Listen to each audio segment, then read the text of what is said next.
Ethan Sterling was the notorious mad prince of the capital's elite circle, yet he had fallen hopelessly in love with Lily Harper, a woman with neither power nor influence.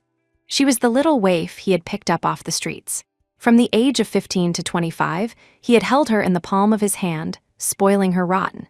He gave her all his favor and tenderness. Lily loved the violin, so he put aside all his work to accompany her abroad for music studies, not caring in the slightest about the billions of dollars in stock losses. To express his love, he sent truckloads of luxury gifts to her, and even live-streamed a confession and proposal for 999 consecutive days. To marry her, he endured 3 days of brutal family discipline, finally breaking the elite family's rule of marriage between equals. He gave her a dream wedding, making her the princess everyone envied. But this very man who loved her so much was now making her kneel in the snow, wearing only thin pajamas, for the sake of a mistress he had only known for 6 months. All because he believed Lily had forced the woman to block his contact information and go into hiding. "Baby, tell me, what did you say to Sharon?" Ethan sat opposite her, holding a wine glass and looking at her casually. His gaze was colder than the wind and snow, yet his tone was unusually gentle, as if asking her if the snowy scenery was beautiful. Lily's body was numb from the cold. She opened her mouth, her teeth chattering. I haven't seen Sharon Summers." Ethan looked at her and slightly curled the corners of his mouth. "Baby, you're not being a good girl." He hooked his finger, and a bodyguard leaned over to hand him a phone. He played a video. In the video, Lily's critically ill brother, Yuri, had his ventilator removed. His face turned purple from lack of oxygen, and his body twitched uncontrollably. He is my only family. Don't hurt him." Tears streamed down Lily's face instantly. She hugged Ethan's legs. "Believe me, I really didn't say anything. I don't know where she went." Ethan leaned forward, reaching out to brush away her tears. "I remember telling you that Sharon is also very important to me. Be a good girl. You have 50 seconds. Without oxygen, your brother can only last 2 minutes." He sat up straight, tapping the screen with one finger, seemingly losing patience. Lily's body shook violently, her heart taking a heavy blow. He had said Sharon was important, but she had refused to believe it. After all, he had loved her so much. At this moment, Lily suddenly felt she was ridiculous. She actually thought she was irreplaceable in his eyes. From beginning to end, she had only met Sharon Summers once. It was at an auction where Sharon was a hostess. At that time, Sharon stopped her on the way to the lounge. She raised her chin and told Lily to control her husband. "Mrs. Sterling, I told you I don't like him. Your husband has caused trouble in my life." It was also then that Lily realized the interesting little kitten Ethan often mentioned was Sharon. Sharon had congenital amblyopia in her left eye, but possessed extremely high artistic talent. She exploded in popularity online as a genius painter overcoming disability. But she didn't livestream to sell goods. Instead, she chose to work and study like a normal person, wandering through various banquets as a waitress. She was arrogant, confident, flamboyant, and bright, instantly attracting Ethan, who was an investor. The more Sharon refused, the more Ethan liked her. He chased her until the whole city knew about it. Lily had questioned Ethan that very day. He didn't deny it. The man just hugged her and said lightly, "It's just a game. My brothers have all played it, but I just want to know how much money it takes to move her. Don't worry, baby, I'm just playing with her. The one I love most will always be you." Lily still asked him, "What if I don't accept it?" The man gently stroked her hair, his gentle eyes reflecting her pale face. "Baby, just be obedient. You will always be Mrs. Sterling." Lily was speechless, knowing deep down she had no right to refuse. She could only wait for Ethan to give up, but instead, she waited until the news of them being together arrived. Sharon didn't ask for a penny and accepted his pursuit, but she had a condition. They had to date like a normal couple. Ethan readily agreed. He accompanied her to livestream her painting, visited art exhibitions, went to amusement parks, and ate street food and junk food with her. He would take her to various events, sticking together all the time. He posted on his social media to show off their affection like an ordinary boy. Every time Lily saw it, her heart felt like it was being cut by a knife. She cried, caused a scene, and mentioned divorce. But he never took it to heart, only saying casually, "Be good. I like obedient babies. Stop making trouble." Lily forced herself to calm down, forced herself to believe his words, hoping he would get bored soon and return to the family. But now, Sharon had suddenly blocked him without a word, and had previously mentioned meeting Lily. Lily knew very well this was Sharon's demonstration of power, but she couldn't explain it clearly, and Ethan wouldn't believe it. "Baby, still not talking? Your brother doesn't have much time left. 10-9-8. Ethan bent down, leaning close to Lily. His warm breath sprayed against her ear, yet it made her feel incredibly cold. I'll talk. She snapped back to reality, the tearing in her heart making her throat tight. For the first time, she lied to Ethan. "I told her to leave you, to stop pestering you." Lily emotionally collapsed, tears blurring her vision. Her grip on Ethan's arm loosened bit by bit until her hands dropped weakly. Seeing her broken appearance, Ethan touched her cold cheek to soothe her. "Baby, don't take matters into your own hands in the future. Think more about your brother." Lily's expression became numb. She nodded mechanically. It felt like something shattered in her heart, pain spreading to every limb and bone. Her body swayed, waves of dizziness hitting her. She slumped to the ground. The moment she fell, she felt a burst of warmth between her legs. At this moment, Ethan's subordinate rushed in, saying they had found Sharon. She was currently teaching a group of disabled children to paint.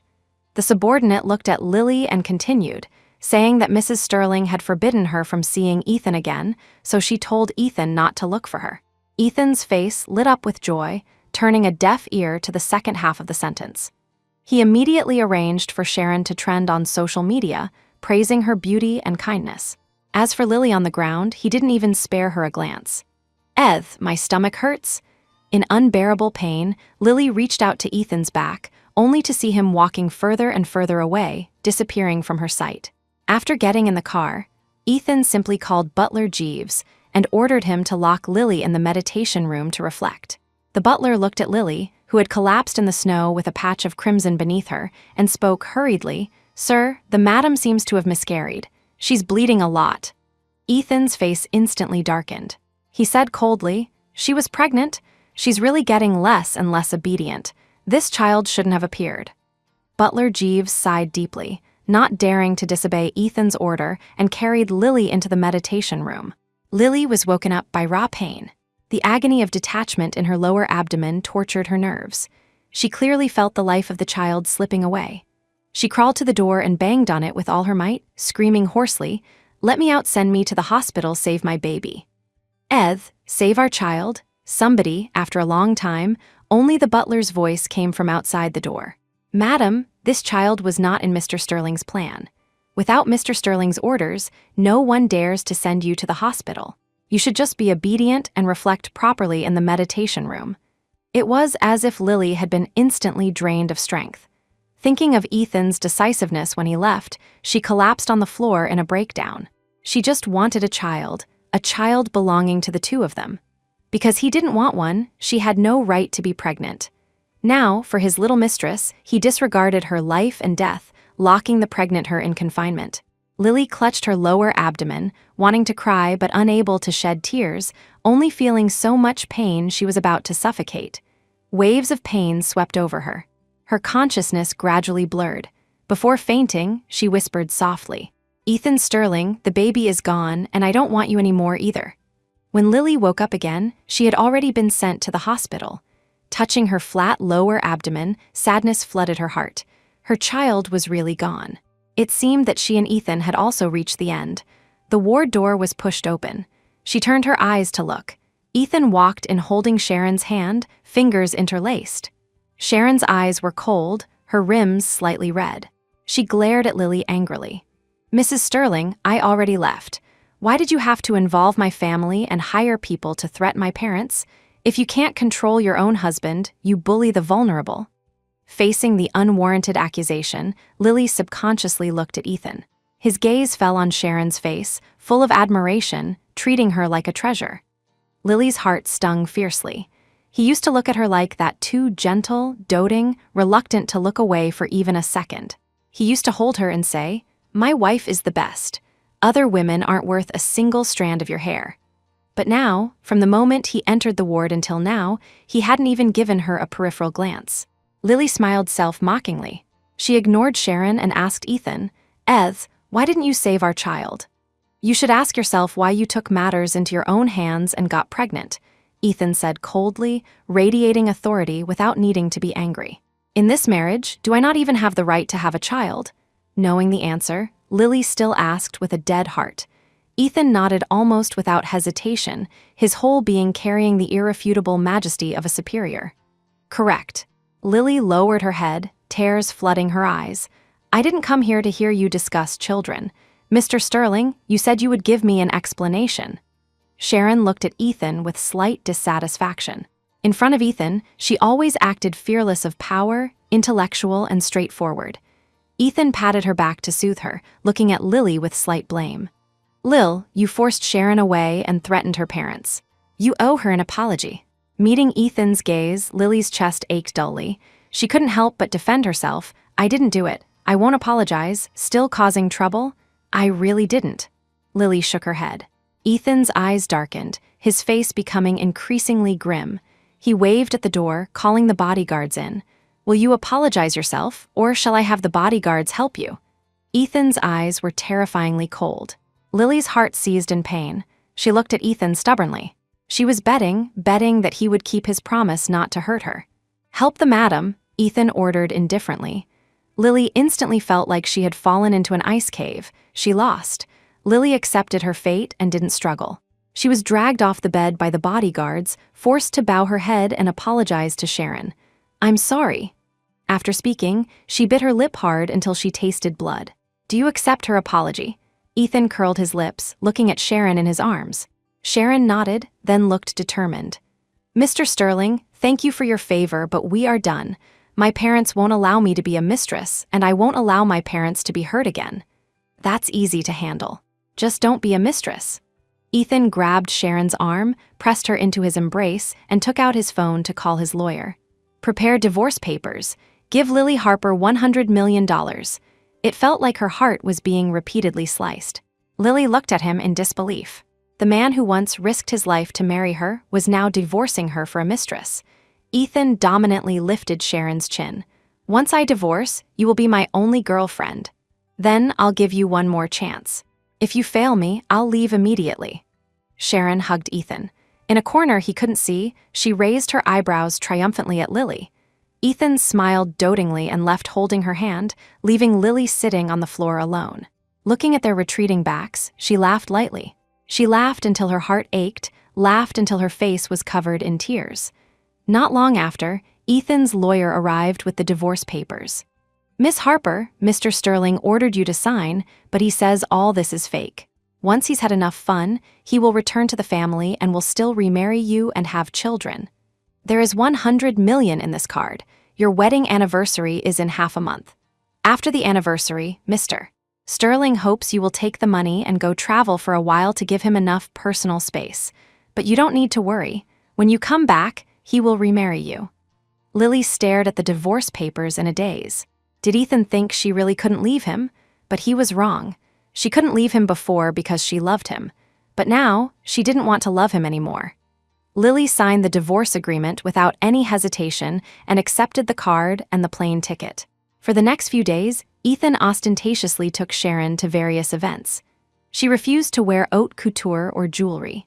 She always wore a plain dress, with long straight black hair or a high ponytail, wearing no makeup, like a breath of fresh air in the upper-class circle. Ethan publicly showed his affection, praising her for being unique, which led many wealthy heiresses to imitate her style, and designers created new seasons of clothing inspired by her. To treat Sharon's amblyopia, Ethan spent tens of millions chartering flights to bring in experts from various countries to form a consultation team. Congenital amblyopia is irreversible, but they had ways to stop her condition from worsening. Ethan threw a huge temper tantrum, nearly ruining his own eyes to join her in disability. Lily lay alone in the hospital bed, feeling desolate. Staring at the news of Ethan and Sharon's affection constantly popping up on her phone, her heart gradually died. Lily went to see her comatose brother. 3 years ago, Yuri encountered a car accident on his way to school. Ethan had deployed the world's top medical team to snatch him back from death's door, but he couldn't wake up and could only rely on machines and drugs to sustain his life.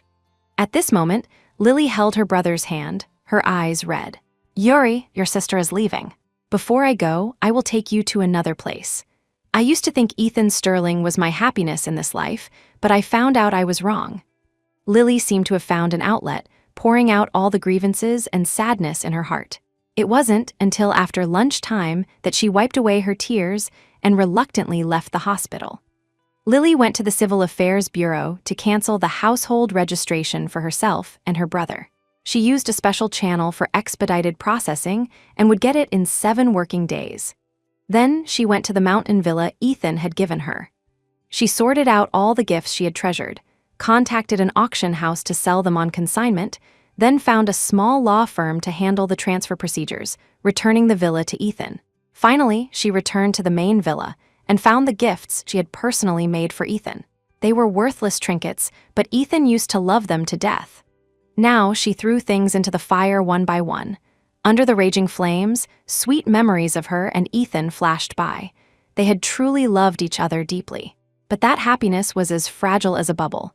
At this moment, the flames extinguished and their past vanished with them. Unknowingly, her face was already covered in tears. She wiped them away and turned around, only to meet Ethan's inquiring face and Sharon's cold demeanor. "What are you burning?" Ethan looked at her, his expression unreadable. Lily paused, then spoke lightly. "Some things I don't need." Ethan nodded carelessly and ordered, "Find that emerald bracelet I gave you before and give it to Sharon." Even though she had decided to leave, Lily's heart still throbbed with pain. That bracelet was the Sterling family heirloom, given only to the eldest daughter-in-law. Now Ethan wanted to give it to Sharon. Lily curled her fingertips slightly, but ultimately nodded. "Okay, I'll go find it now." They were already divorced. That bracelet didn't belong to her anymore anyway. Sharon voluntarily followed Lily upstairs to get the bracelet. Looking at the dazzling array of clothes and jewelry in the cloakroom, a trace of jealousy and resentment flashed in her eyes, though she appeared calm on the surface. Lily took out the pear wood box and handed it to Sharon, not noticing the sinister look flashing in her eyes. "Lily Harper, you're already divorced. Why haven't you left yet? You're truly despicable." Sharon mocked her from behind. "You don't need to worry, I will leave." Lily glanced at her faintly. She would leave this place and give everything to Sharon. "Don't put on that charitable look. You didn't give it to me. I won it myself. Lily Harper, I will absolutely not allow anyone to obstruct my path forward." Sharon revealed a look different from usual, her eyes full of viciousness. She took out the bracelet and smashed it hard on the floor, then raised her hand to push Lily down the stairs. "Ah!" Lily screamed, rolling down the stairs defenseless. She hit her forehead, and blood gushed out instantly. Sharon immediately sat on the floor and cruelly cut her own leg with the broken jade. "Mr. Sterling, save Miss Harper, quick!" The loud noise alarmed Ethan. He glanced at the blood-covered Lily, then unhesitatingly stepped upstairs to pick up Sharon. His gaze fell on Sharon's bleeding leg, and the man's eyes became cold and grim. "Did she hurt you?" Sharon nodded without pretense, looking indifferently at Lily downstairs. "I know I don't deserve this bracelet. She'd rather destroy it than give it to me, but I didn't expect her to throw herself down the stairs to frame me." Ethan glanced at Lily, simultaneously calling the servants to treat Sharon's wound. "I'll take you to bandage the wound first. I will handle this matter." Moments later, Ethan had the bodyguards drag Lily to the living room. "Baby, why are you getting less and less obedient?" Ethan looked down at her. "I said you are not allowed to touch her." Lily struggled to prop up her upper body, meeting his gaze through the blood, and gritted out a few words. "She pushed me down the stairs, perhaps expecting Lily to say this," Ethan sneered. "Why are you always disobeying me lately? Since you won't admit your mistake, then family discipline it is." "Ethan Sterling, why don't you check the surveillance?" Lily struggled in panic. "No need. Sharon wouldn't lie to me. You, on the other hand, have been too jealous lately, always making me angry." Ethan waved his hand, and Butler Jeeves brought a rattan cane. Lily's body couldn't stop trembling. Ethan's bias towards his mistress had actually reached this extent. Crack giving her no more chance to explain, the cane whipped viciously across her back. Skin split, flesh tore, and blood soaked her clothes. She bit her lip fiercely in pain. Under Ethan's indifferent gaze, Lily gave up begging for mercy, closing her eyes in despair as she endured the severe pain blow after blow. She still remembered years ago, Ethan's grandfather didn't agree to him marrying her and had him beaten in the ancestral hall for 3 days and 3 nights, fully 300 strokes. Even when beaten to the brink of death, he refused to give up. Even in his coma, he shouted that he would marry no one but Lily Harper, loving only her for his whole life.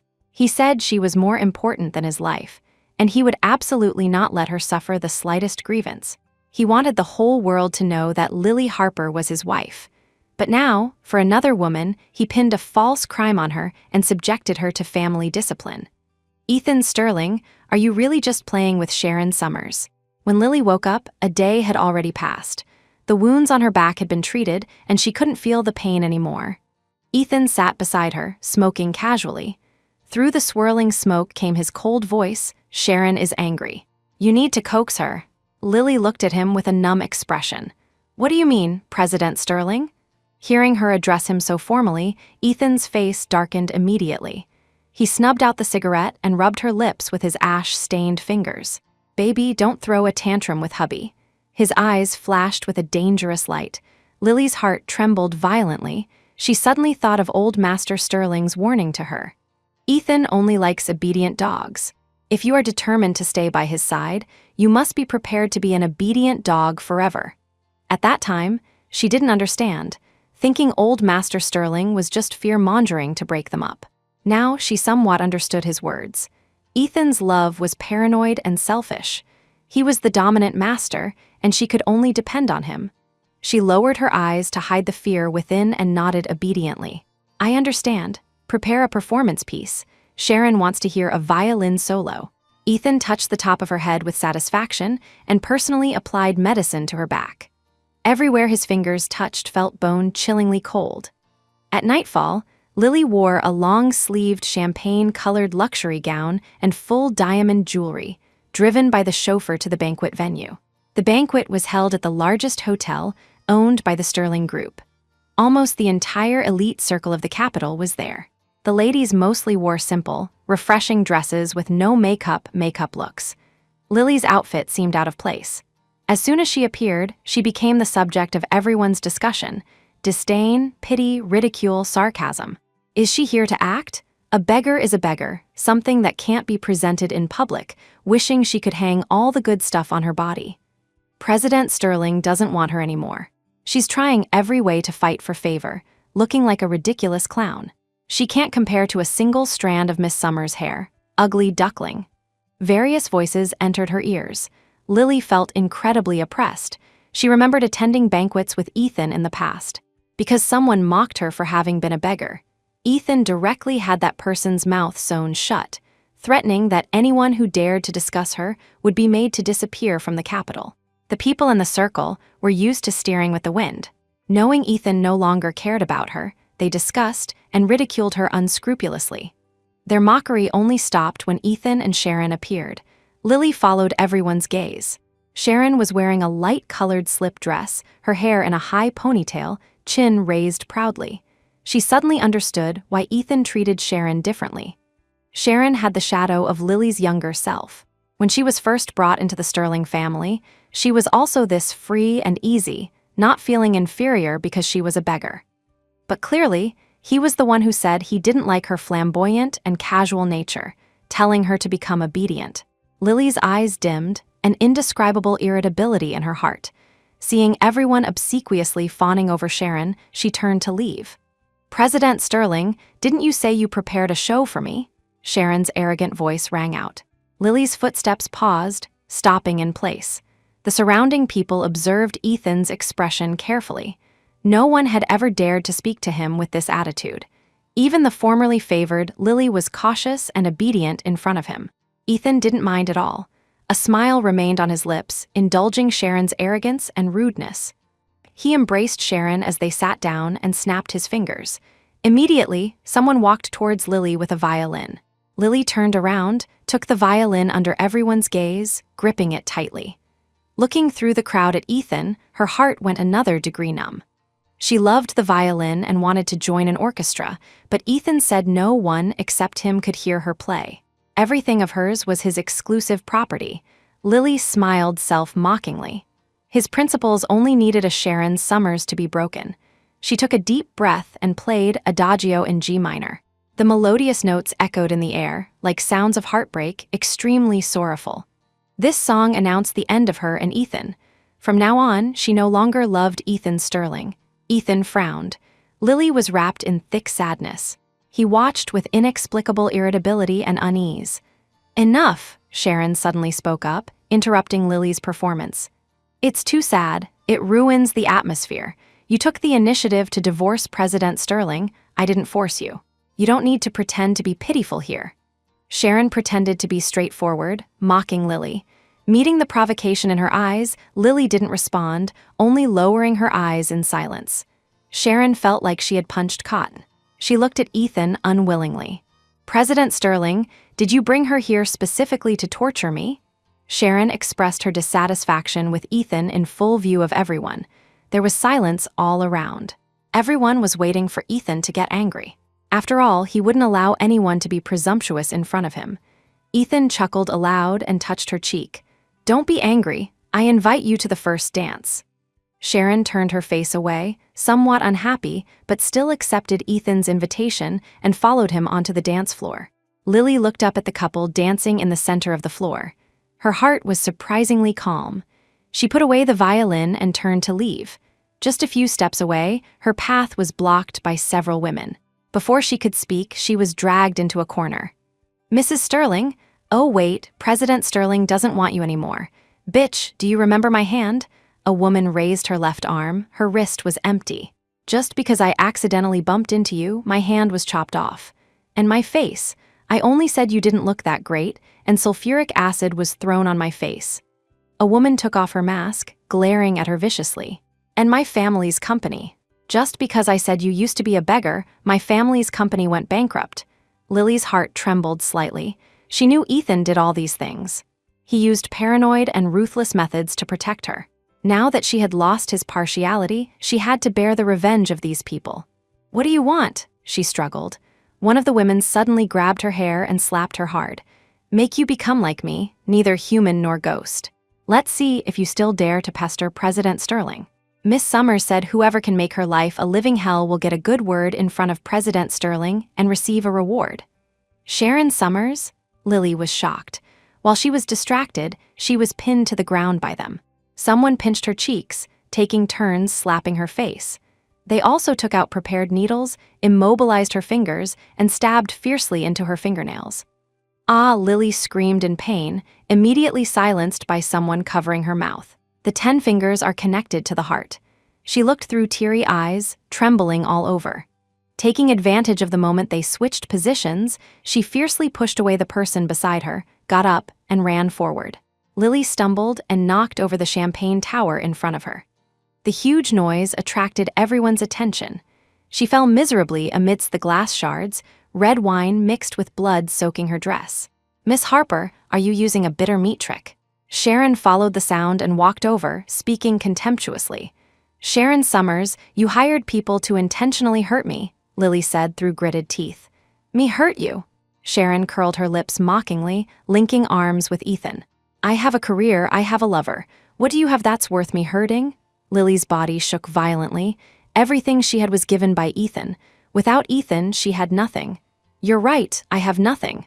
Her eyes reddened, whispering softly. The next second, a woman lunged at her, pushing her onto the broken glass again. She gasped, trembling with pain. "Don't pity her. She tried to bribe us to hurt Miss Summers. When we didn't agree, she used self-injury to frame Miss Summers."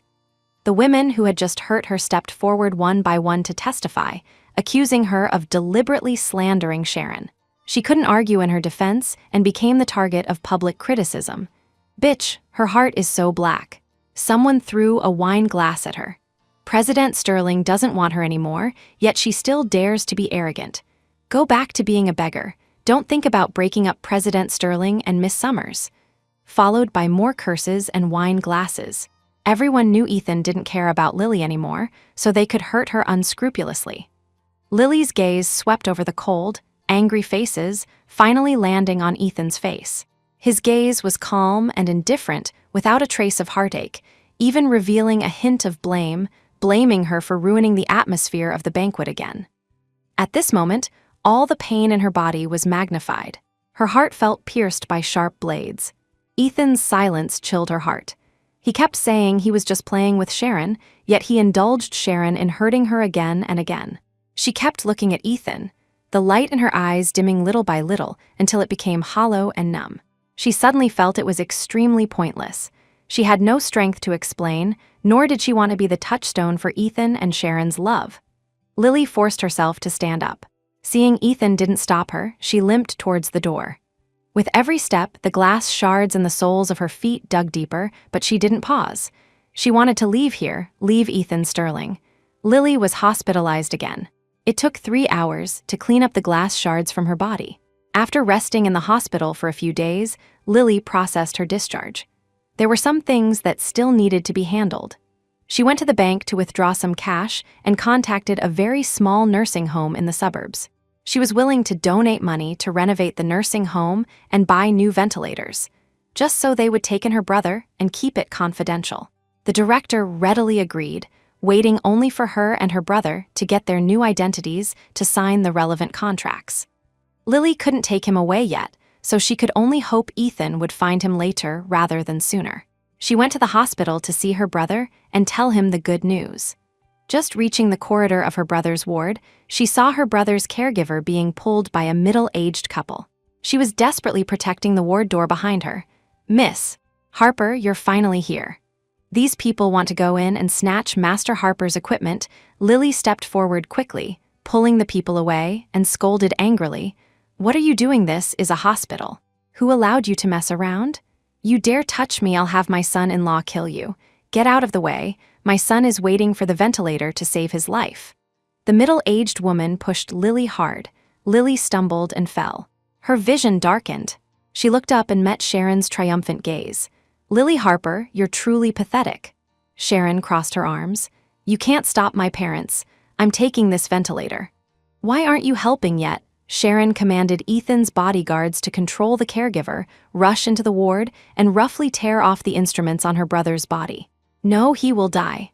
Lily suddenly got up and rushed in to stop them.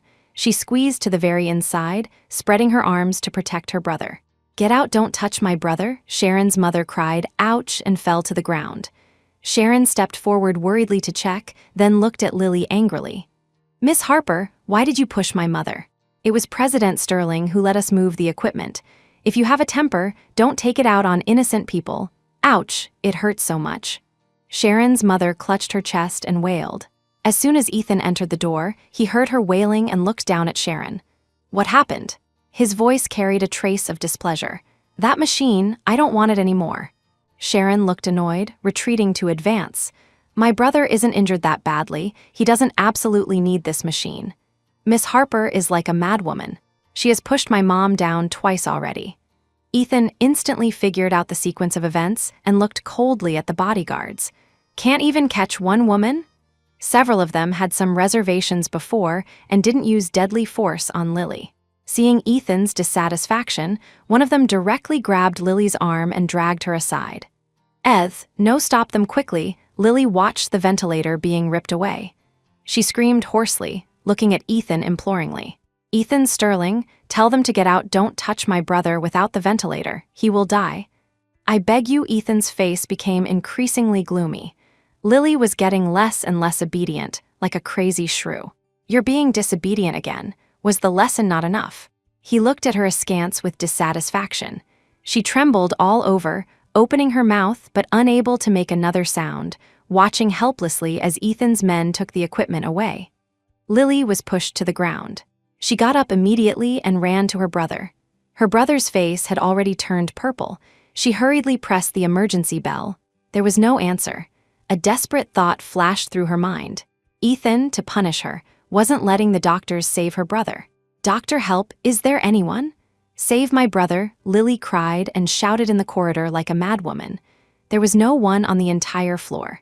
She frantically pressed the elevator button, but the elevator stayed on the first floor. She ran down the stairs, missed a step, and rolled straight down. Ignoring the pain in her body, she kept running. Floor after floor, she ran down fully 5 floors before finding someone. By the time she finally found a doctor to see her brother, he had already died from hypoxia.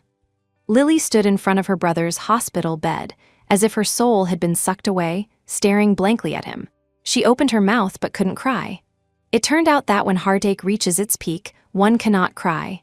She regretted it, regretted going home with Ethan back then, regretted falling in love with Ethan Sterling. Lily personally covered her brother with a white cloth. Only then did she notice that her shoes had fallen off at some point, and her feet were covered in blood and dirt. She sat on the floor, wiping her feet with tissues. The blood mixed with dirt only became messier the more she wiped. Suddenly, her emotions collapsed. Clutching the clothes at her chest, she opened her mouth to scream, but no sound came out, letting tears fall silently. After an unknown amount of time, she slowly stood up, went home to shower, changed into clean clothes, and applied simple makeup. She wanted to send her brother off properly. Lily took her brother's death certificate and sent him to the crematorium. Throughout the entire process, she didn't say a word, like a walking corpse. When she saw the urn, she smiled with red eyes. This was good too. Her brother didn't have to suffer anymore, and she could take him away from here with her. Lily bought a high-quality grave plot and built a cenotaph for her brother. She was worried his wandering spirit would have no home in the capital. She sat in front of the tombstone holding the urn for a day and a night. She told her brother many funny stories from their childhood and spoke her heart. At dawn, Lily left the cemetery holding the urn. Returning to the villa, hearing ambiguous sounds coming from inside, the motion of her opening the door paused. After hesitating for a few seconds, she entered the password and walked in. The sight was a mess. Clothes were scattered everywhere. Her favorite torn silk nightgown hung on her beloved Christmas tree, and several empty condom boxes were thrown into her favorite fruit bowl. The air was filled with a heavy scent of musk and perfume. Sharon sat in Ethan's lap, covered in hickeys, exuding charm, hugging his neck and shouting his name incessantly. "Ethan, you're amazing, feels so good."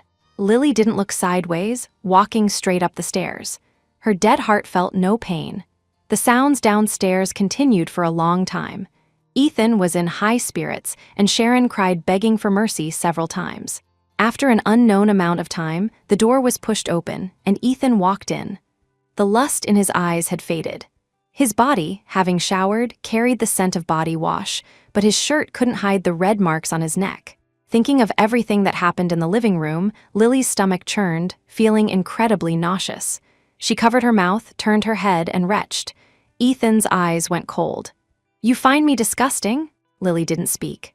The expression on her face had already answered his question. He pinched her chin, leaning in to kiss her lips. She struggled, but he suddenly used force, making her unable to move. "I know you're unhappy.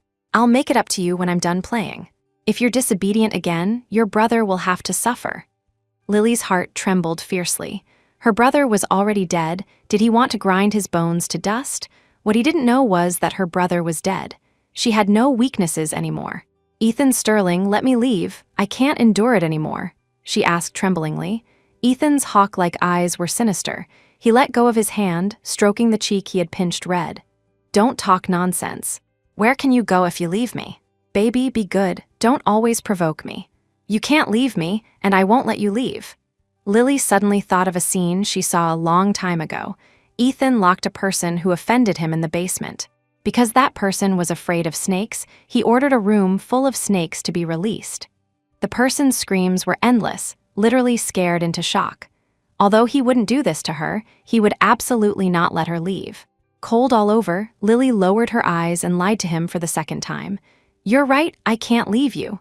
Ethan was satisfied and dropped a kiss on her lips. "Rest well. The wedding anniversary is in a few days. I don't want to see you looking sickly." Lily forced the corners of her mouth up. "Okay." Perhaps because he had been inside too long, Sharon was dissatisfied, standing at the door urging, "Are we still going to the art exhibition or not?" The corners of Ethan's mouth instantly rose. He turned and walked out, putting his arm around Sharon as they left. Lily received a call from the Civil Affairs Bureau. Her household registration cancellation had been successfully processed. Lily simply packed her necessities and walked out of the villa holding her brother's ashes. She processed the cancellation and obtained a new identity for herself. Using the new identity, she opened a bank account and bought a plane ticket to Russia. The moment she boarded the plane, Lily felt unprecedented relief. She hugged her brother's urn tightly, her eyes reddening. She was no longer Ethan Sterling's accessory. She was free. Ethan accompanied Sharon to the art exhibition. As an invited guest, she stood on stage talking confidently and radiantly, her gaze constantly turning to him. In the past, he would have responded with a smile. At this moment, he inexplicably felt flustered. Looking at Sharon's face, Lily's face involuntarily surfaced in his mind. 18-year-old Lily Harper was also this confident and dazzling. She would take her violin to challenge the German lead violinist. The moment she won, she threw herself into his arms like a ball of fire, warming his cold body and mind. No matter what difficulties she encountered, she always faced them with a smile. Her smile was infectious. Whenever he was upset, he would feel at ease just seeing her. Her love was passionate and bold. When she didn't like him, she refused decisively. When she fell in love, she had no restraint, loving him unreservedly. Thinking of every little bit with Lily, the corners of Ethan's mouth curled up unconsciously. Their 10-year relationship seemed to have melted into each other's blood and bones. Neither could leave the other. The inexplicable uneasiness at the bottom of his heart disappeared. Looking at Sharon again, the smile on his lips deepened, and he reached out his hand to her. Sharon quickly walked to his side and burrowed into his arms. "Did I do well?" Ethan nodded, dotingly scraping her nose. "Extremely well. I think so too." Sharon raised her chin confidently, pulling him to look at the exhibits. Whatever she looked at, Ethan bought. Sharon was happy. As soon as they got home, she stood on tiptoes to kiss his cheek, intentionally or unintentionally rubbing against him. "Ethan, having tasted the marrow, I want more."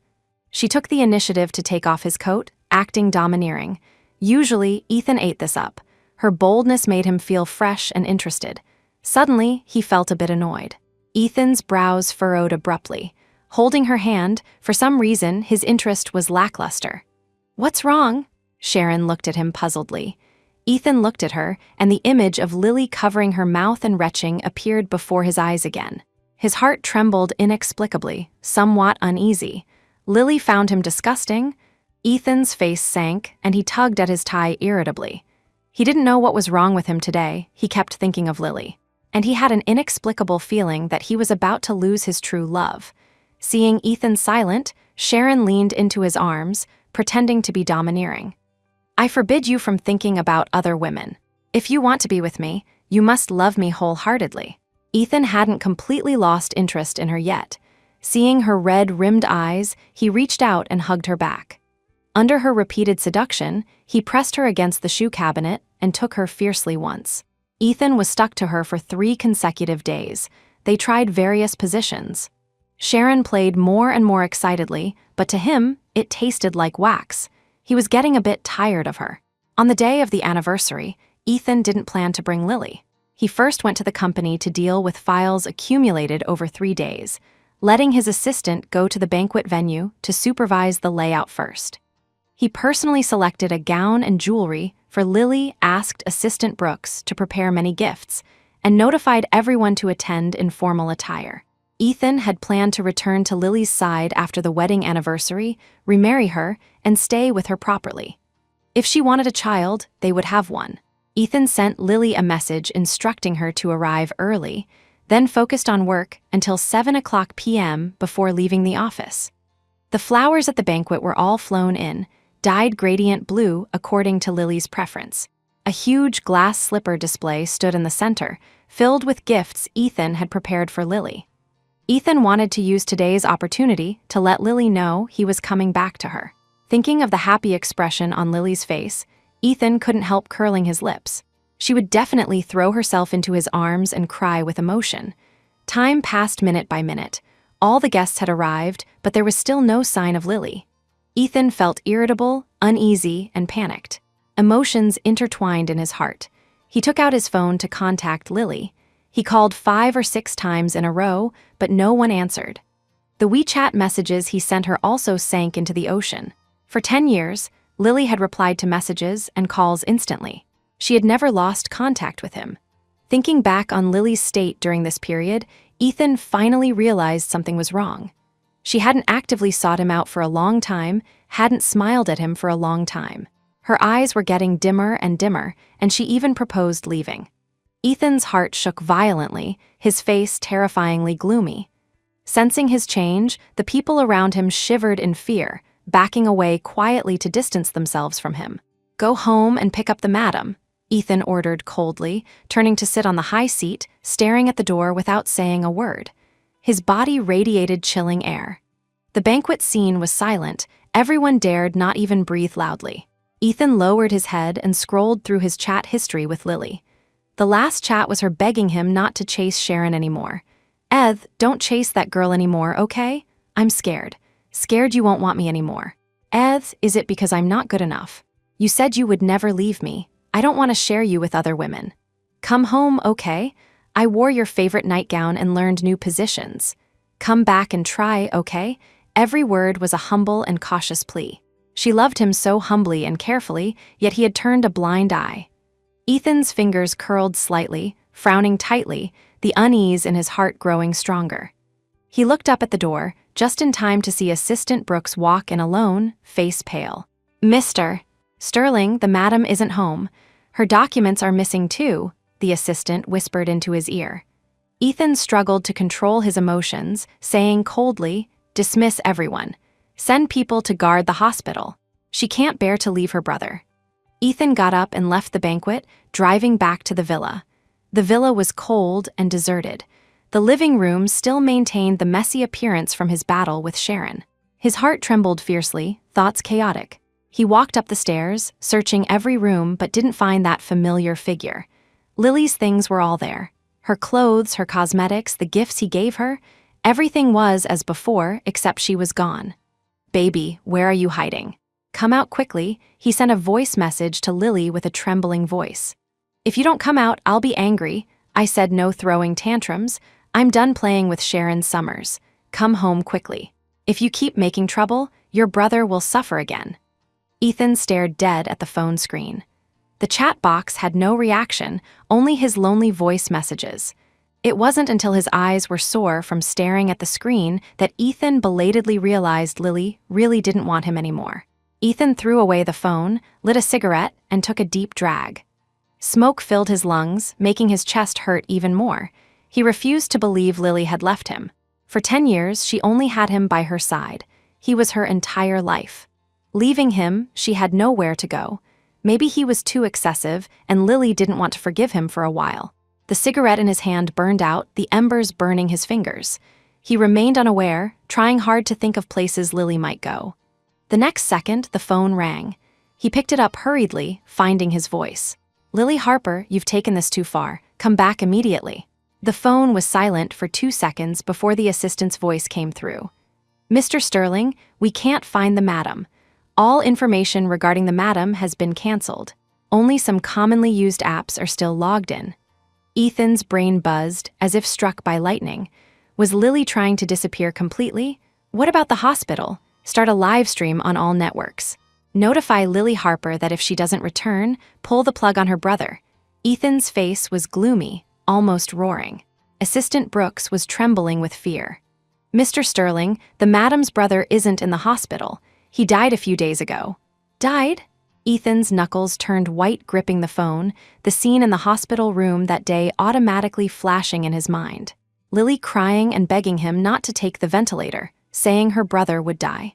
How could her brother die? He had clearly arranged for a new machine and had doctors on standby ready to resuscitate. Lily had grown capable. She could even set up a scheme to trick him now.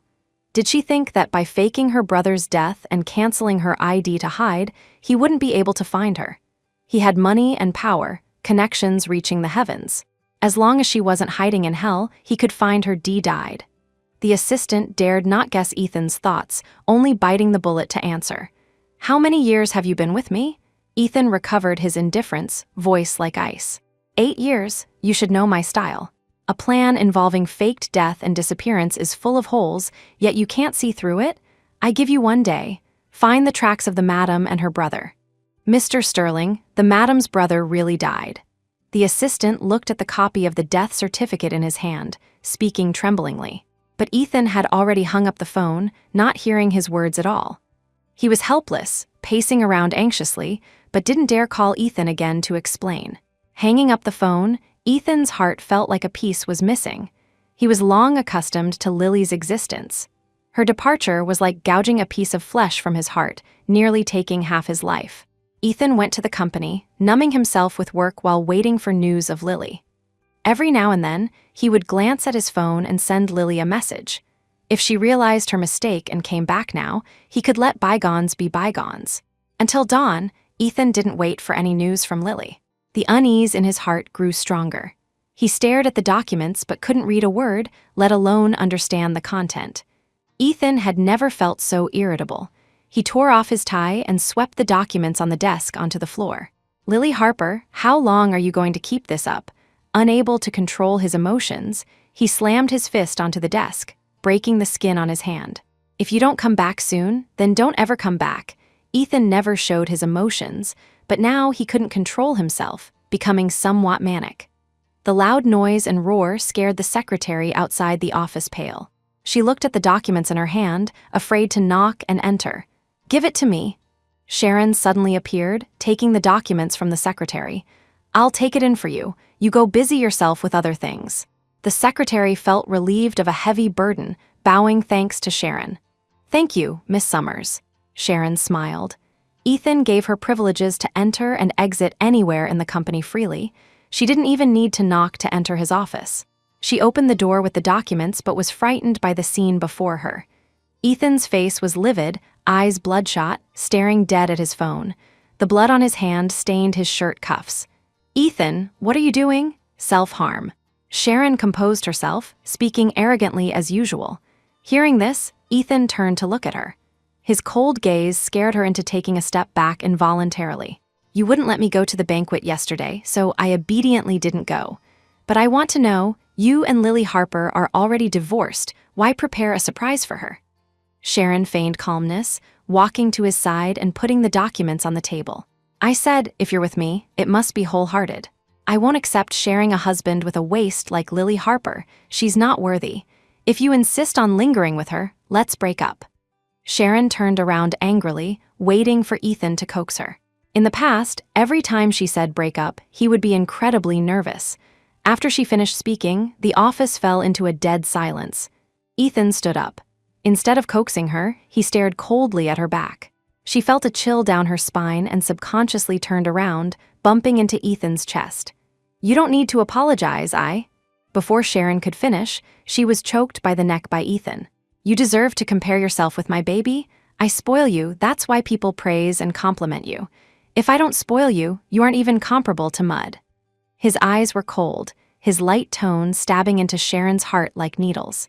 She had a moment of panic, suddenly realizing she had provoked a madman, but she was unwilling to give up the wealth and glory already in her hands.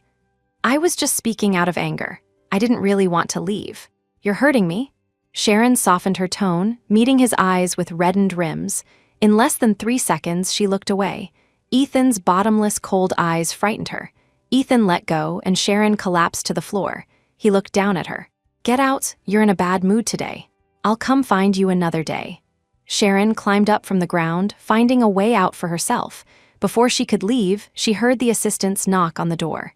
"Mr. Sterling, everything about the madam has been investigated clearly." "Come in."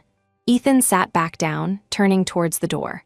He placed his bloody fingers on the desk, appearing indifferent, but inside he was very uneasy. Assistant Brooks walked in. Seeing the scene in the office, he stunned for a moment. His gaze swept over Sharon, and he tightened his grip on the documents. Sharon only felt the atmosphere in the office become more oppressive. A voice inside told her to leave quickly. She almost ran out of the Sterling Group building. In the office, the assistant handed the documents to Ethan, standing silently aside, breathing carefully, wishing he could burrow into a crack in the floor. Ethan stared at the documents in his hand, his face becoming increasingly grim. His crimson eyes burned with 2 balls of fury. His fingers exerted constant force, fresh blood oozing from the wound, dripping onto the documents and spreading into a smear of red. Lily's brother really died. Lily was heartbroken. She burned the clothes and scarves she made for him by hand, sold the treasured gifts holding memories, and returned the manor he gave her. She erased all traces of herself and left him decisively. His breathing became heavy, heart feeling like it was being kneaded by a large hand. Ethan crumpled the documents, veins throbbing on his forehead, the fury in his whole body about to explode. Bring Sharon Summers' whole family to the hotel for me, also those people who bullied Lily Harper and the doctors. A storm was coming. The assistant was scared into a cold sweat. Hearing his order, he hurriedly retreated. Ethan drove to the cemetery. Fresh flowers were placed in front of Yuri's tombstone. He became agitated, looking around. "Lily Harper, baby, are you here?" Ethan didn't realize his voice was trembling severely. "It was my fault, causing you pain. Come back, I'll take revenge for you."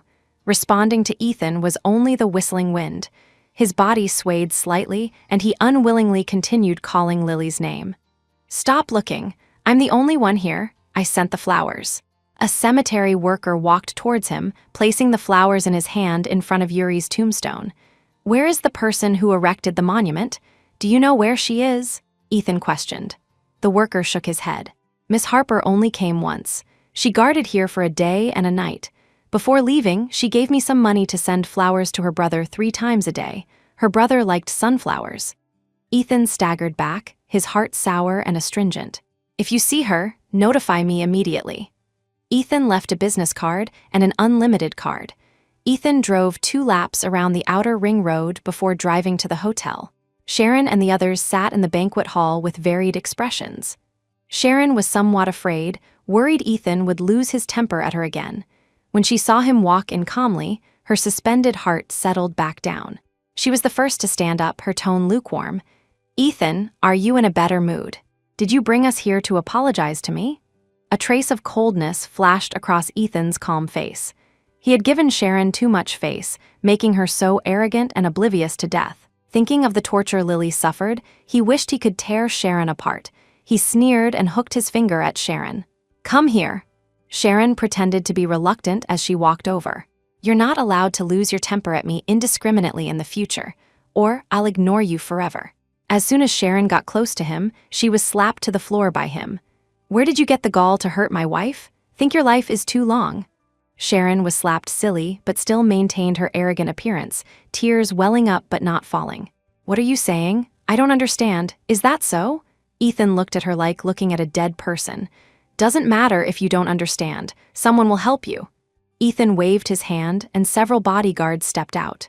They lifted Sharon up, slapping her face left and right. In a short while, her face swelled up, teeth fell out, and blood overflowed from the corner of her mouth. She could no longer maintain that aloof and cold persona. Tears gushed out instantly, begging for mercy incoherently. "Stop hitting, please stop hitting." "Do you understand now?" Ethan sat on the high seat, legs crossed, his tone still light as he looked at her playfully. Sharon's body trembled violently. The severe pain made her dare not continue lying. I targeted Lily Harper because I love you. I thought you loved me too. I wanted to clear obstacles for us." Ethan laughed in anger. "It seems you haven't figured out the situation. To me, you are just a little toy for amusement. The person I love has always been only Lily Harper." "That's not true. You love me. For me, you were willing to do anything. You even divorced Lily Harper." Meeting Ethan's icy eyes, she spoke with less and less confidence. Ethan simply felt Lily was disobedient during that time and wanted to teach her a lesson. He didn't expect it to become this bitch's excuse to hurt Lily. Thinking of Lily's despairing and injured eyes, his heart felt like it was being gnawed by thousands of ants, his whole person turning several degrees colder. Ethan couldn't be bothered to waste words with her, throwing the file on the ground. "Whatever harm the madam suffered, pay it back to her tenfold." "No, don't do this to me, Ethan Sterling. This is intentional injury. It's illegal." Sharon struggled and begged. "I was wrong. I really know I was wrong. Don't touch me. Don't touch me." Sharon lost control of her emotions, screaming hoarsely. Ignoring her pleas, the bodyguards fetched large blocks of ice from the cellar and made her kneel on them naked. Sharon was cold and afraid. She fainted in less than 2 minutes. She was woken up by cold water. After kneeling for the full duration, she was taken to the stairs and rolled down 10 times, then taken to the hall to receive 60 strokes of the Sterling family discipline. Sharon was dying. Doctors gave her special treatment to stabilize her condition. She had to go through this pain once every day. Ethan ordered people to expose her fake persona of perseverance despite disability, digging up evidence of her social climbing and defrauding donations, posting it online. She became a liar spat on by everyone. Next were Sharon's family. Since they slandered Lily for hiring people to threaten them, Ethan called a dozen thugs to threaten them by any means necessary. Her father was immediately scared into a heart attack. When he was sent to the hospital, no medical staff could be found to help, so he could only wait silently for death. Sharon's mother slandered Lily for pushing her down, so Ethan had people push her down again and again, dozens of times, breaking her tailbone and both legs. Those women who hurt Lily and the medical staff bribed by Sharon were gathered together. Ethan made them hurt each other. Whoever could persist to the end could leave alive. It was a matter of life and death. There were no saints. They wrestled with each other, pulling hair, slapping faces, cursing each other with the most vicious words, hurting each other with the cruelest methods. There would be no winner in this game, and Ethan wouldn't allow anyone to leave. All this is just the beginning. Ethan watched the scene before him coldly, his heart still empty. The harm they caused Lily was repaid, but he still owed Lily a life. How should he repay that? Ethan left the hotel dejectedly. He sealed off the hotel's banquet hall, locking those people inside. They would endure endless torture here every day, until his Lily forgave them. Ethan drove aimlessly. The falling snowflakes outside the window smashed heavily onto his heart. Lily's desperate voice echoed in his ears. "Eth, why didn't you save our child? In this marriage, do I not even have the right to give birth to a child?" Ethan's heart hurt more and more. He never thought things would escape his control. Losing emotional control, he slammed on the brakes, stopping the car in the middle of the road, smashing the steering wheel like crazy. His sudden stop nearly caused a rear-end collision. The driver behind honked frantically, but he turned a deaf ear. The drivers who came down to argue with him were scared away by his grim gaze.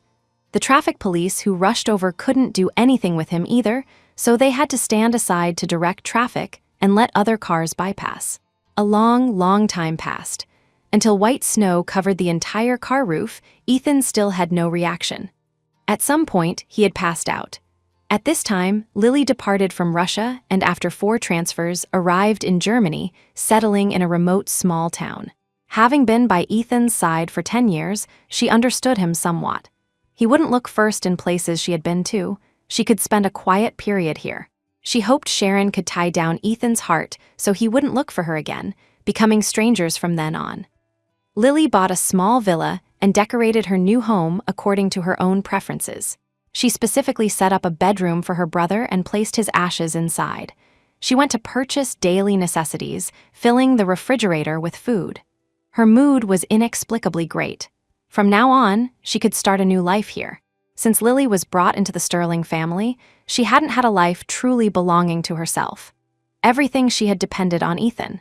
But she knew very clearly in her heart that the first few years leaving him wouldn't be easy. Those degrees and everything from the past disappeared along with Lily Harper into the past. After packing everything, she took out the violin and gently stroked it. This was the only thing she took from the villa, handmade for her by Ethan.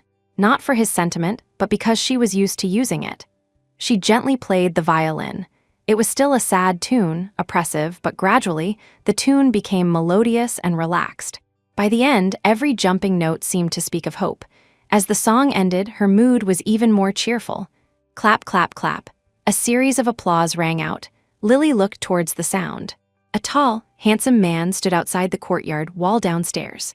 His features were defined, eyes smiling, gaze full of appreciation and intoxication. Very pleasant to listen to. It's the most story-filled tune I've ever heard. The man spoke standard Mandarin, introducing himself familiarly. "My name is Jace, I live next door. Nice to meet you." Lily smiled faintly, distancing herself. "Thank you." Jace wasn't annoyed, still smiling fully. "I was abrupt. Sorry to disturb you. See you another day." Lily nodded and closed the window. She had no plans to make friends for the time being. She just wanted to live her own life quietly. Domestically, Ethan woke up in the hospital. The blinding white made him dazed for a moment. He blurted out subconsciously, Ask the madam to come to the hospital to keep me company." Assistant Brooks' body shook, face white as a dead person. He lowered his head and said tremblingly, "The madam has already left." Ethan's eyes instantly cleared. The events of the past few days flooded his mind. His mood became extremely irritable again. Lily had run away from home, ignoring the doctor's obstruction. He insisted on leaving the hospital. He had the villa smashed and renovated, restoring it to how it looked before Sharon had been there. Batch after batch of people were sent out to find Lily, but none could find her whereabouts. It was as if she had evaporated from the world. He sat in the office every day, uninterested in anything. He gave up projects worth hundreds of millions at the drop of a hat. In just over a month, he caused the company's value to evaporate by tens of billions. Ethan realized at this moment that it wasn't Lily who couldn't leave him, but he who couldn't live without Lily. He stared at the blue sky and white clouds outside the floor-to-ceiling window. Every cloud looked like Lily's face. He watched obsessively, his heart getting emptier. When old Master Sterling stormed into the office with financial reports, he happened to see him staring out the window in a daze. "Ethan Sterling, what have you been doing this past month? What guarantee did you give me before taking over the company?" The old master angrily threw the report at him, eyes glaring round. "It's just tens of billions. I'll earn it back," Ethan said nonchalantly. "Bastard, because of a worthless woman, you're going to ruin the company." The old master raised his hand to hit him in anger. Ethan looked up, the coldness in his eyes making the old master pause. The old master knew his grandson's temperament well. When he went mad, he cared about nothing. Now that his wings were fully grown, even he, the grandfather, couldn't restrain him. "Grandfather, she is my wife." Ethan's face was calm, voice gentle, yet it made the old master feel inexplicably cold all over. "You are already divorced. In her eyes, you are a liar who betrayed marriage and vows, an outsider who stood by coldly when she was bullied and begging for help in despair." The old master took a step back, every word stabbing straight into Ethan's heart. "She won't forgive you, nor will she return to your side. Instead of playing the prodigal son turning over a new leaf here, you better do your proper business. There might be only one Lily Harper, but women who look like Lily Harper are everywhere. From ancient times to the present, the Sterling family hasn't produced a single devoted lover, and you won't be one either." The old master stopped there. Looking at Ethan's increasingly gloomy face, he didn't continue, turning to leave. The office returned to silence. Ethan sat dumbfounded in place, fingers inexplicably tightening. He grabbed his coat and left in a hurry, driving straight into the building housing the Civil Affairs Bureau. The car embedded into the wall, smashing the lobby into a mess. Ethan got out of the car, charging all the way to the office. Security came to stop him. He raised his hand and punched, knocking the blocker to the ground. Like a demon, he grabbed the staff member who handled Lily's ID cancellation, his pitch-black eyes radiating killing intent. "Tell me, Lily Harper's new identity?" I can't say." The staff member was terrified. She stammered, afraid to violate regulations. Ethan lost patience, choking her neck. "I give you one last chance, say it or not." His ruthless appearance was like a shura from hell, his whole person exuding biting chill. Because of the nature of the work, his people couldn't find Lily's information through normal inquiries. He couldn't wait, and couldn't afford to wait. The old master's words rang alarm bells for him. He had to find Lily quickly and bring her back to his side. "I'll say, please don't kill me." The staff member cried, trembling as she opened the file for Ethan to see. Lily Harper's new identity. He memorized all the information with just one look. Ethan let go and turned to walk out, running right into the swarming police. They arrested him for picking quarrels and provoking trouble. He had no reaction, following them back to the police station. On the way, he sent Lily's information to the assistant, asking him to investigate her whereabouts. News of Ethan's arrest spread like wildfire. Discussions about what crime he committed trended high. People took the opportunity to dig up many old matters, posting his dark history. He used illegal means to suppress peers. He illegally detained and harmed others' bodies. He sought benefits improperly, looting and seizing. Someone also exposed that Ethan's ex-wife, Lily, was a beggar and spread rumors about her promiscuity, saying she was played out by Ethan and ran away with blackmail material on him. For a time, The whole internet was discussing Ethan's affairs. The Sterling family didn't act to quell it immediately, making people think the family was going to abandon Ethan. Attacks on Ethan became fiercer, causing Sterling Group's stock price to plummet, with shareholders suffering heavy losses. Ethan didn't care about this at all. He waited quietly in the detention center for the assistant's investigation results. On the third day, the assistant brought back news. The place Lily last appeared was a German airport. Ethan's mood instantly improved. He went through the procedures according to regulations and was bilayed out of the police station. Reporters waiting at the station entrance swarmed him, flashbulbs flashing crazily, asking sharp questions one after another. "Mr. Sterling, I heard you've been looking for your ex-wife. Is it because she holds some important evidence against you? Do you have any explanation for being arrested this time? As a top elite, have you thought about the consequences of doing this? Will the Sterling Group abandon you?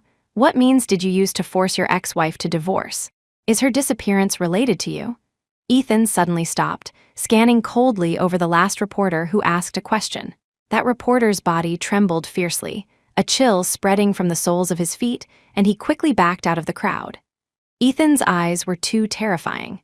Ethan struck with thunderous force, finding the people posting online and capturing them one by one to the Sterling family old residence.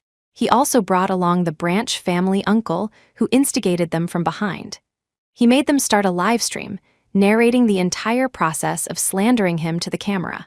Ethan sat behind them, fingers tapping his knee, looking at them expressionlessly, silent from beginning to end. The air pressure in the room was extremely low, even breathing had to be cautious. Those people were trembling with fear. The timid ones wet their pants directly. As for the people spreading rumors about Lily, their tongues had already been cut out and they were thrown to Africa. They didn't even have the chance to clarify and apologize. With the cyberbullying handled, Ethan began to attack those who took the opportunity to suppress the Sterling Group. In a month, he brought down 5 or 6 companies in succession. Sterling Group took the opportunity to annex their assets and cooperation, expanding business development. Having handled all this, Ethan bought a plane ticket to Germany. He wanted to look for Lily wholeheartedly. He believed Lily loved him. He would definitely be able to bring Lily back. German small town. Lily had been here for 3 months. She had gotten used to life here and gradually became familiar with the neighbors. Jace, who greeted her that day, was also Chinese. He came here with his remarried mother. He also had a mixed-race sister, June. June was just 10 years old, fair and clean, with 2 cute dimples when she smiled. She liked the violin very much. Every time she heard Lily play, she looked intoxicated. Lily started teaching her to play the violin, while Jace used this time to stay by their side every day. Jace's eyes looking at Lily became more and more complex. Sometimes he stared at her in a daze. Whenever Lily noticed, he would scratch his head embarrassedly and find an excuse to leave. Jace and Ethan were 2 completely different types of people. He was full of vitality, comfortable like the warm sun. Being with him always felt relaxing. No need to guess his joys and sorrows, no need to worry he would suddenly ignore her, and no need to cautiously wrong herself. Teaching June violin this day, Jace walked over with 2 cups of coffee, handing one to Lily. "Lil, do you want to open a violin studio? There's a shop in town for sublease. I think it suits you very well." Lily paused. The money she took was earned from investments she made following Ethan back then. She hadn't touched the $100 million Ethan gave her. Although she didn't worry about food and clothing, she still wanted to do something, so she nodded. "Okay." With Jace's help, Lily rented the shop. Jace and his sister came to help her clean and decorate every day. Wearing paper hats, they painted murals on the wall. Lily accidentally splashed paint on Jace's face. Jace wiped it with his hand subconsciously, instantly turning into a painted face. Lily and June laughed back and forth. Jace realized belatedly, looked at his phone, and threatened to paint a big flower face on June too. Laughing, June hid behind Lily. The 3 joked and played, very happy. Suddenly, the smile on Lily's face froze.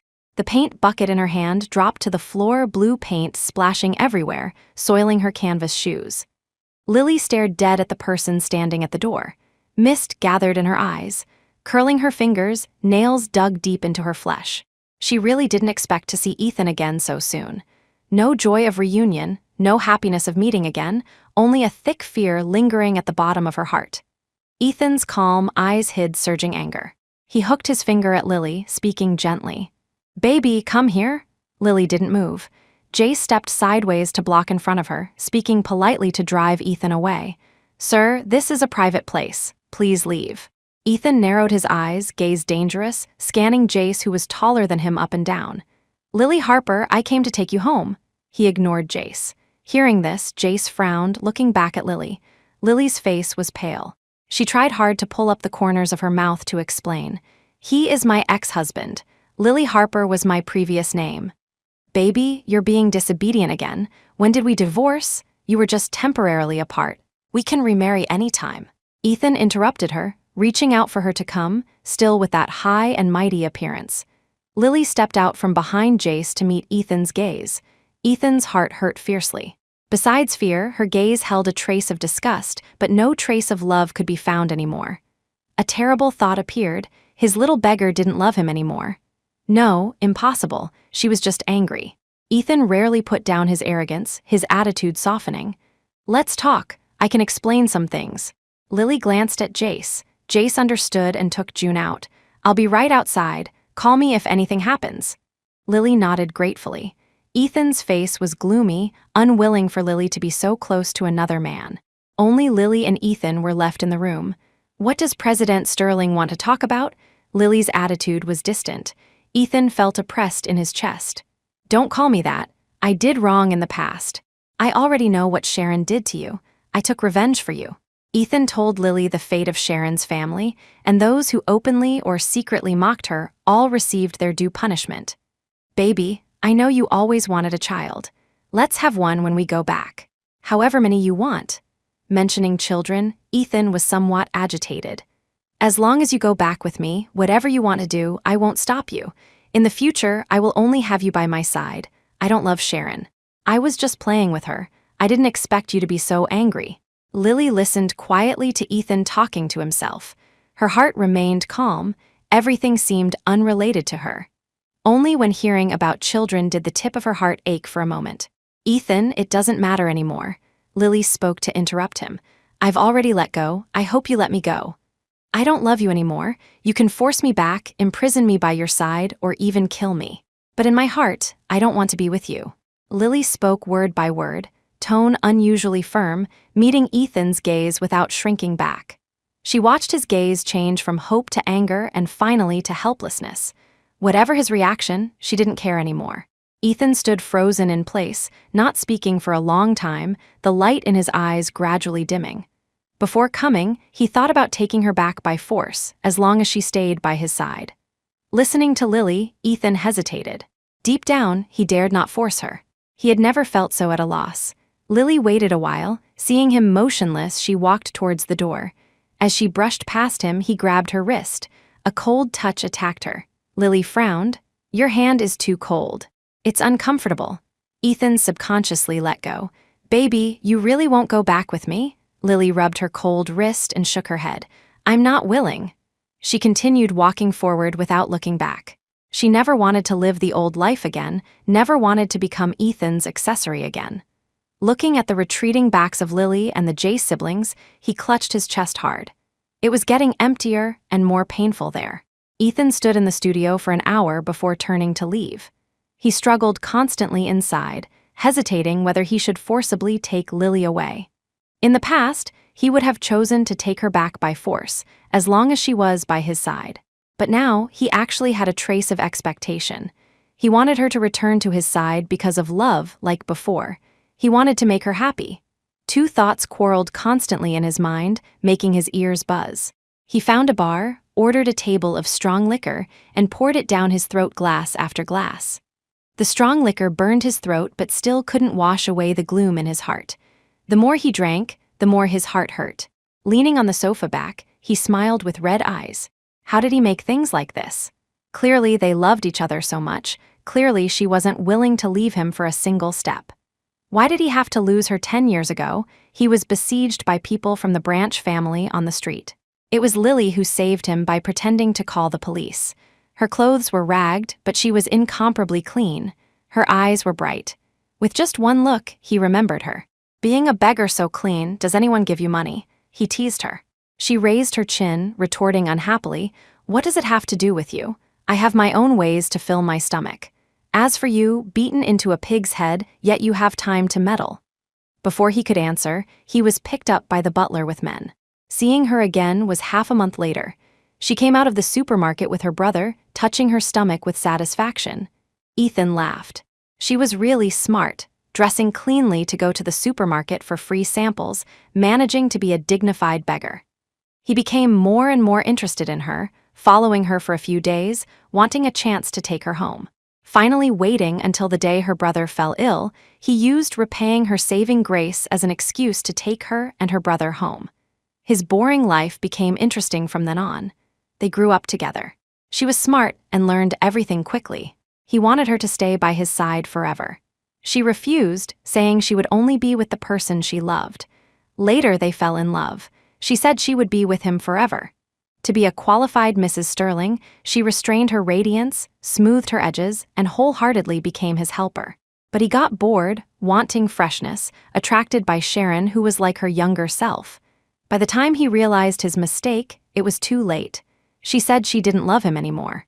Even if she returned to his side, she wouldn't love again. So being hurt by the person you love is this painful.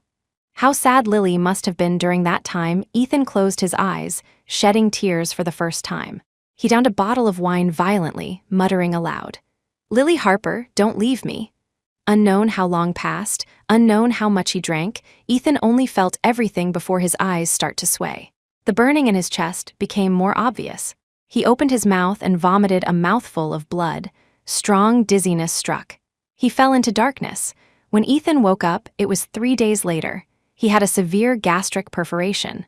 His entire abdominal cavity was full of alcohol and blood. He almost died. The hospital contacted his domestic assistant through his identity. The assistant rushed to see him. Looking at the ghostly Ethan, he almost didn't recognize him. "Mr. Sterling, you are? Lily won't come back with me." Ethan's voice was very light, so light it was unclear. The assistant's reaction was flat. Everything seemed within his expectations. He didn't speak, sitting quietly aside. Ethan looked at him, frowning. "What should I do?" The assistant was flattered. This was the first time Ethan asked him. He quickly stood up, speaking respectfully. "Mr. Sterling, you might not like what I say, but I've been by your side for 8 years, watching you and Miss Harper walk all the way here."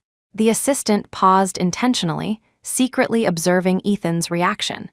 Seeing he wasn't angry, he continued, "You once loved vigorously and experienced great storms, but couldn't survive the ordinary life. Miss Harper is gone and won't come back. I can help you forcibly take her back and imprison her." The assistant lowered his eyes, speaking seriously, "But she will absolutely not forgive your betrayal." Ethan shook his head. "I want her to come back willingly." The assistant looked at him in surprise, suggesting Ethan chase her again. Making her fall in love with him again was the only way. Ethan suddenly got energy. He immediately discharged himself and bought the villa on the other side of Lily's home. Lily lived in fear every day, afraid Ethan would suddenly rush out and take her away. 3 consecutive days passed without Ethan appearing. She could finally breathe a sigh of relief, but suddenly discovered the house next door changed owners. Ethan appeared in front of Lily holding handmade chocolates, a smile on his cold, handsome face. "Little waif, your favorite chocolate." Lily froze. He hadn't called her that for many years. Compared to baby or honey, she used to prefer hearing him call her little waif. Only during that time was their relationship purest. "I'm controlling sugar. I stopped eating chocolate long ago." Lily refused coldly, turning back to her room. Ethan's smile froze on his face. Without deepening his frown, he threw the whole plate on the ground. "Little waif, drink apple juice. I bought your favorite flowers for you." "Lily, little waif, good morning." Starting that day, Ethan hovered around her constantly, sending food, flowers, and gifts. The small courtyard of the villa was stuffed full by him. It was hard even to walk. She thought about escaping overnight, leaving here. Thinking Ethan would still find her, she gave up this idea. Matters between them needed to be resolved eventually. Ethan's pestering annoyed her endlessly. Those things she once liked best, when presented by Ethan again, all made her feel disgusted. A month passed. Lily never gave a response, yet Ethan persisted. Every time Lily rejected something, Ethan would throw it away directly, insisting on sending something else the next day. This day, Lily was playing the violin in the house. Ethan came again. He leaned against the doorframe. Sunlight fell on him, plating him with a layer of gold. He was still that good-looking, but she no longer had the feeling of heart palpitations. She just glanced at him faintly and continued playing the violin. When the song ended, Ethan jumped over the wall and looked up at her. "Little waif, today is your birthday. I'll give you whatever you want. I'll help you realize any wish. I know you're still angry with me. I will continue to persist until you forgive me. Ethan, come up." Lily's attitude today was surprisingly calm. She didn't want to drag it out anymore and wanted to make a final break with Ethan. Ethan was overjoyed and ran up quickly. This was his first time walking into Lily's villa. The house wasn't big, but it was decorated warmly, giving him the warmth of home. He suddenly thought living here would be quite good too. The assistant said he couldn't live an ordinary life. He would use facts to tell the assistant he could. As long as he was with Lily, he was willing to live any kind of life. The expression on his face softened, the gloom in his eyes gradually dissipating. He followed Lily into a room. "Ethan, I want my brother to come over." Lily suddenly spoke, voice surprisingly calm. She pointed to the urn on the table. Ethan's face paled a shade. Lily pointed to a small box on the side again. "I want my child to be born safely." Ethan's face paled another shade. Lily took off her jacket, revealing her back covered in scars. "I want my back to be as smooth as before." Ethan's face was bloodless. He clenched his fists tightly, regretting deeply. "I want my knees not to hurt on rainy days." "Enough, stop talking." Ethan interrupted Lily agitatedly, eyes red. "Don't say any more, Ethan, we are done.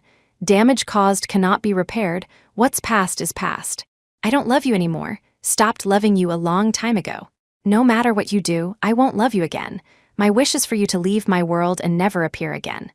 "No, you still love me. The violin I gave you, you kept it with you all along, smash."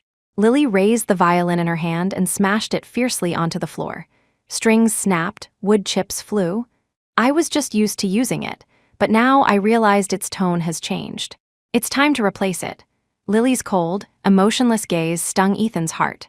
He had never been so pathetic, almost fleeing Lily's home. Ethan ran wildly on the street, cold wind whistling in his ears, seeming to pierce his heart. A car appeared behind him at some point, driving straight at him. With a loud bang, Ethan's body was knocked flying, landing heavily, spitting blood. The car stopped, suddenly reversed, and ran over Ethan's body again, crushing his legs. "Mr. Sterling, stop." The assistant appeared in time, stopping the car from hitting Ethan a third time. He hurriedly sent Ethan to the hospital and sent people to chase the hit-and-run driver. Ethan was in critical condition, life hanging by a thread, yet he kept calling Lily's name. The assistant begged Lily, hoping she would visit Ethan for the sake of their 10-year relationship and wake him up. Lily refused. She couldn't continue giving Ethan hope. Whether he could survive was his own fate. Call her cruel or heartless. She didn't want to have anything to do with Ethan anymore. Ethan eventually saved his life and was sent back to the country by the assistant. The person who hit him was sent by Old Master Sterling. Ethan had been invincible, his only weakness being Lily. Watching him become more and more powerful and escape control, the Old Master panicked. The Old Master wanted to take back control of the Sterling family, so he specifically arranged for Sharon to get close to Ethan. Sharon's every smile and frown was personally trained by him, exactly like Lily back then. Taking advantage of Ethan's wholehearted focus on Lily, he laid a murderous hand on him. Ethan eventually returned alive and learned all the truth. He attacked like a madman, ruthlessly torturing everyone involved. Ethan sent the Old Master to a brutal labor camp in a lawless border zone, making him the lowest, most despicable slave, taking away the power and status he cared about. The Old Master only lasted 3 days before committing suicide. Ethan felt neither joy nor sorrow. His whole heart was empty. Standing at the top of the circle, he suddenly felt tired and bored. He transferred all assets under his name to Lily, hoping she would live carefree, and gave the assistant a sum of money to let him retire early. Looking at everything familiar, thinking of Lily again, thinking of the scars on her back, thinking of her despair and indifference. He realized he hadn't been punished yet. He took off his shirt, picked up a rattan cane, and whipped himself fiercely. Every stroke used full strength, quickly beating himself into a bloody mess. "Little waif, I'm sorry. Little waif, I love you." He apologized to Lily while punishing himself. He couldn't stay in the capital without Lily for even a day. Dragging his injured body, Ethan set off, retracing the path he walked with Lily back then, picking up the beauty of the past piece by piece. Far away in Germany, Lily successfully opened a studio, teaching adults and children to play the violin. Her violin was found for her by Jace.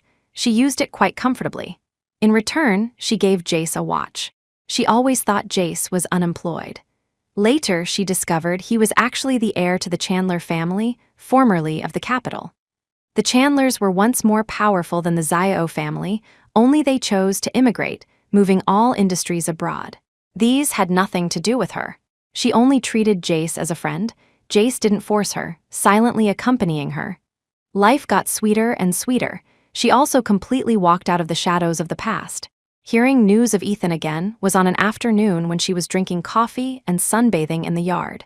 Ethan's lawyer walked in and handed her a document. "Mr. Sterling died. He left all his assets to you. This is the document. Donate it for me. Establish a foundation specifically to help children and women. May there be no more little waifs in the world." Lily took a sip of coffee and spoke lightly. The lawyer took out a thick photo album and placed it on the table. "Mr. Sterling gave this to you. He retraced the path you walked together, looking for your memories. He fell off a cliff trying to pick up this album." The lawyer left sighing. Before walking out of the yard, he saw Lily throw the album into the trash can. Until Ethan died, she was unwilling to forgive him. Lily's expression never changed. Finishing the coffee in her hand, she got up and returned to her room. "Ethan Sterling, have a safe journey. May we never meet again in the next life."